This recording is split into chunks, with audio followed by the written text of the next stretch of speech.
Hello, my name is Dankers and I will show you how to create a form generator in Angular.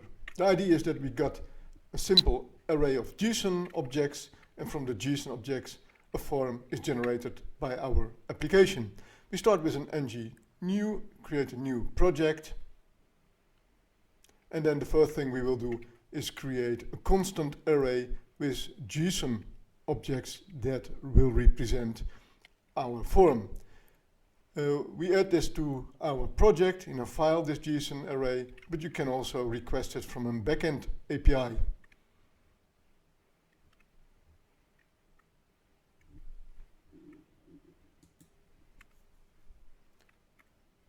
Every object gets a unique ID, and this ID we will need to tie everything together. We will create two types of input fields, a checkbox and a text box. For the text box we need a placeholder and an error message in the case somebody leave the text box empty.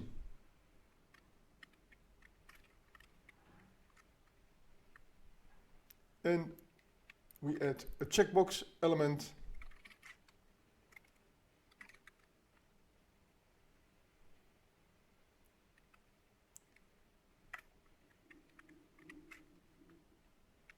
we can leave the placeholder empty, and we do not need an error message for this input. Then we will create a form element that is a real Angular class that will represent the specific input field in the application.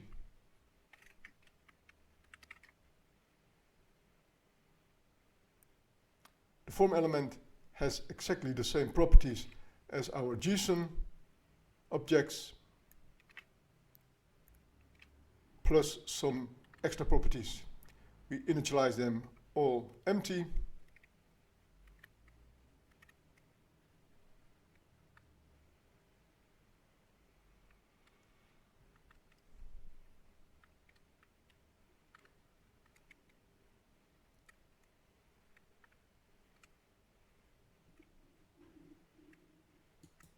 And we will add an error boolean and a form group property. And this form group property is important to tie the reactive forms together with all the elements, as we will show you later on.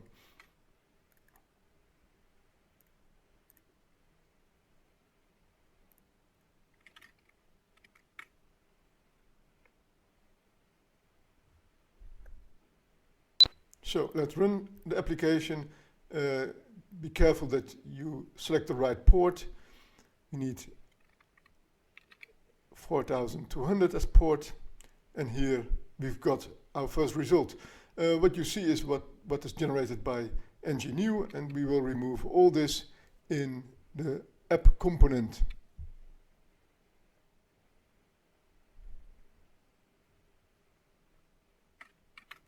Now we will create three components. That is the master component, this is the master form, and two child components, that is the text input, the text box, and the checkbox. The master component is the element or the component that contains the two child elements. The highest level of our form. It is the highest level of our form. So, first we add this component to the app component.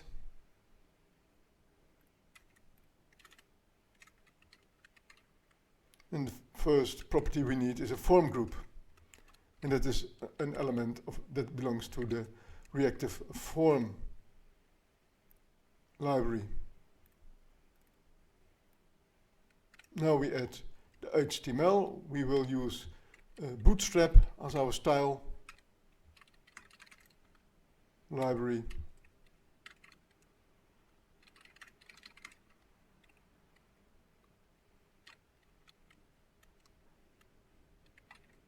We have a form with a proper classes, and of course the form gets a form group property.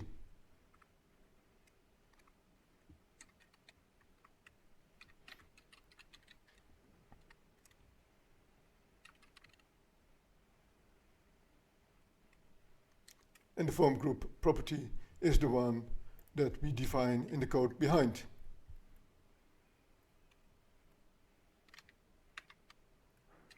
So let's run, let's see what happens next. And the first thing that is noticed, we got 2 errors, and that's because we have to import the reactive form module to our ng module.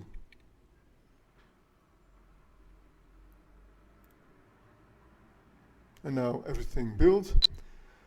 And let's see what the result is. Okay, still we don't got the bootstrap style, so we will also add a bootstrap library to our project.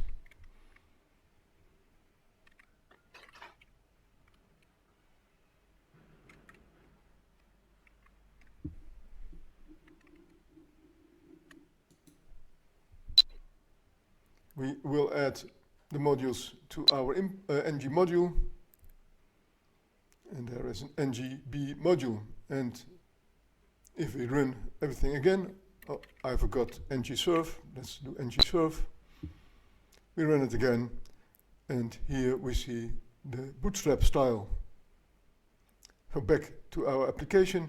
The first thing is that we will initialize the form with an initialize form function, and here we will create for every JSON object a form element, and we will add it to a form element array.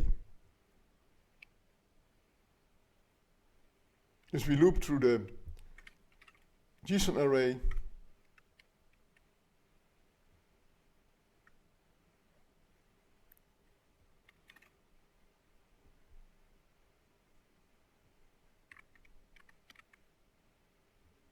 we create a form element array.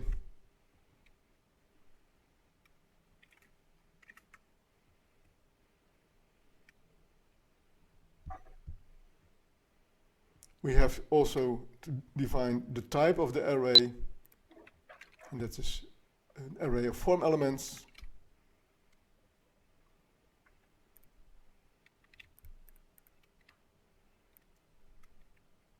And for every JSON object, we will push a new form element into the array.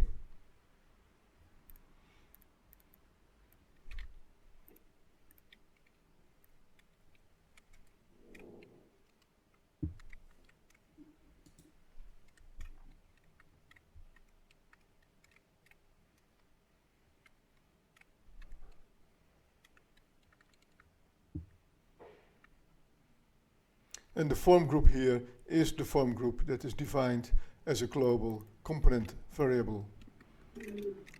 We will use this form element to communicate the values to our child components.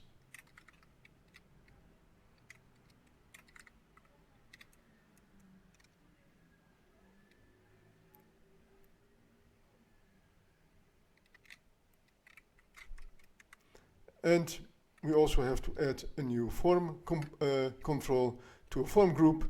It's important the index in this form group is the same ID we used in our form element and in our JSON. We will need that if we extract the values later on, the input values.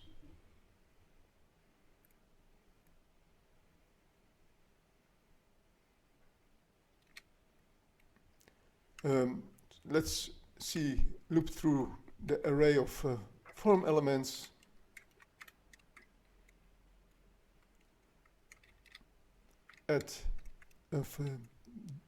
Show the different IDs, the string interpolation, and let's see if everything is going according to plan. Yes, here we have the 2 elements, and now we want to change them in proper input fields. We do not need the constructor and the init in our child elements. We only need a global property that is an input property that we get passed from the parent, and that is a form element. We initialize it with an empty form element, but it will get the right element passed by its parent, as we will see.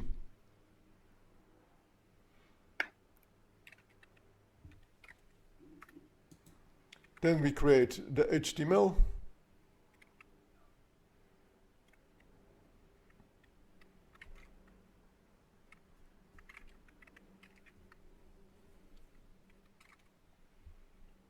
And here we have in the div the form group. That is the same form group that was declared in the parent and that we will get by the form element. So as you will notice, this one is the same as in the top level form generator component.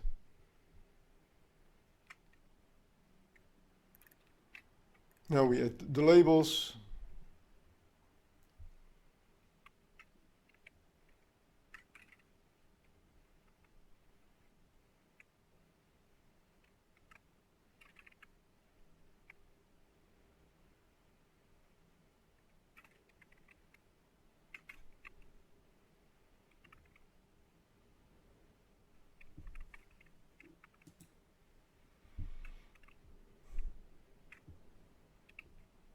And then we have the form control name, a very important property. This is the one that we need to get the value.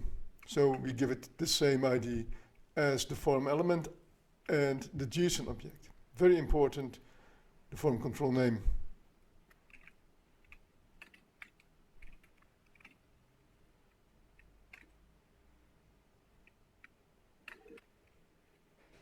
And then we have an extra field with the error message in it.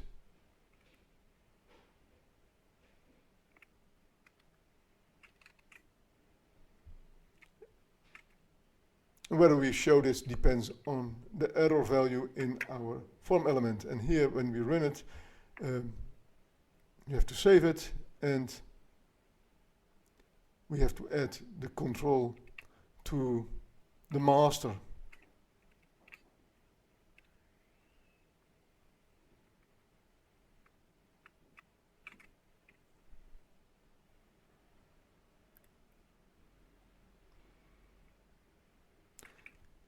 We only show the control if the form element is of the type text boxed, because this is a text box control. That's quite obvious. And we have to pass the property, the form element property, from the master to the child.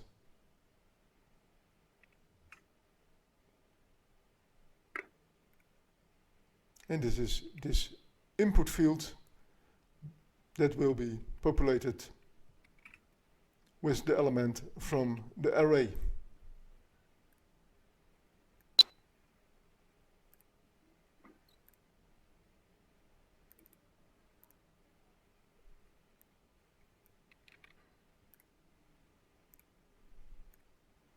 So in here we have the result, one input field, a text box shown as expected.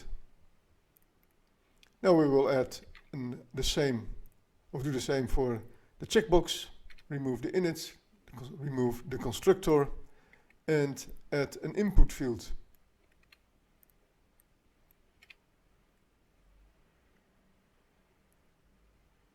The form group is there, and of course the form control name. Change the classes, remove the placeholder,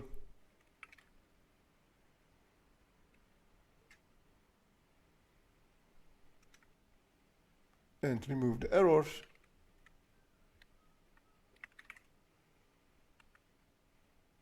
Label the warning the error warning, we remove the error warning, run the whole. We have to import the libraries. If you type it, it goes automatically. If you copy paste it, we have to do it manually. run it again.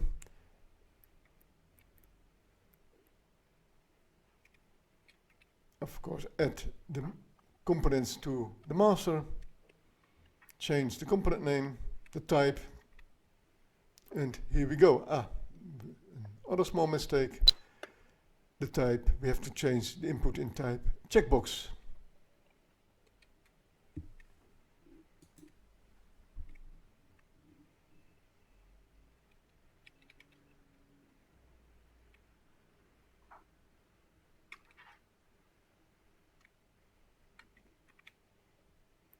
And here we have a nice checkbox and an input field, a text input field. Now we need to collect the values, add a submit button,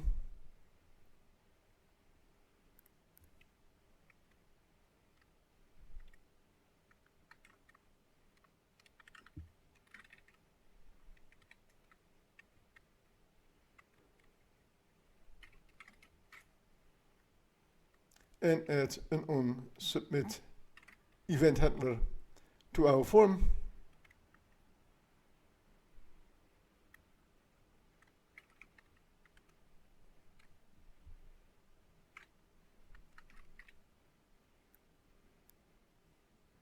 Copy paste the whole function to the backend. It's a type void. And here we collect the values. And we do that by looping through the form element array and check the value for every form element.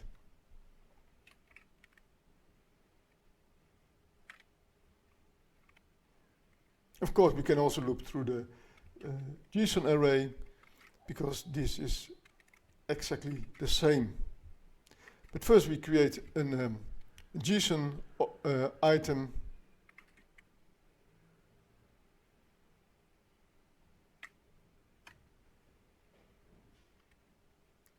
we go through the form elements and we first check whether the value is valid.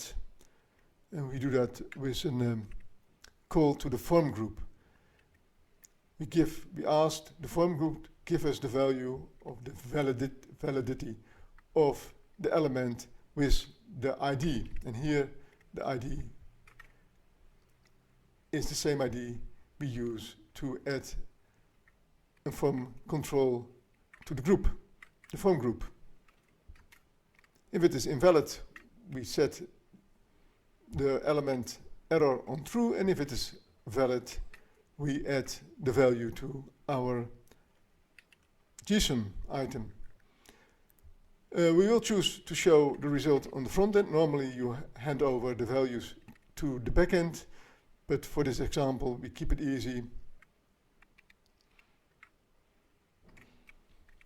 Stringify and JSON stringify the results to a string and show it with string interpolation on the front end.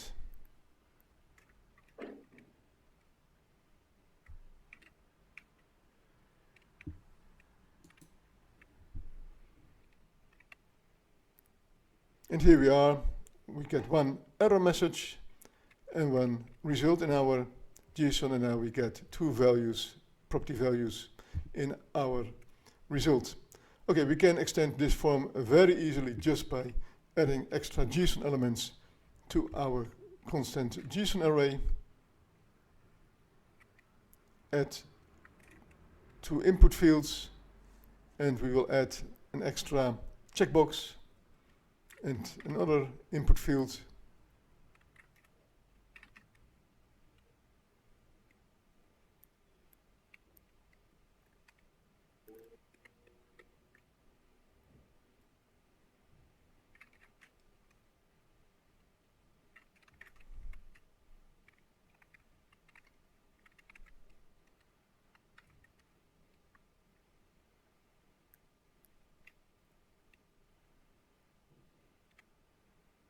And now we have a form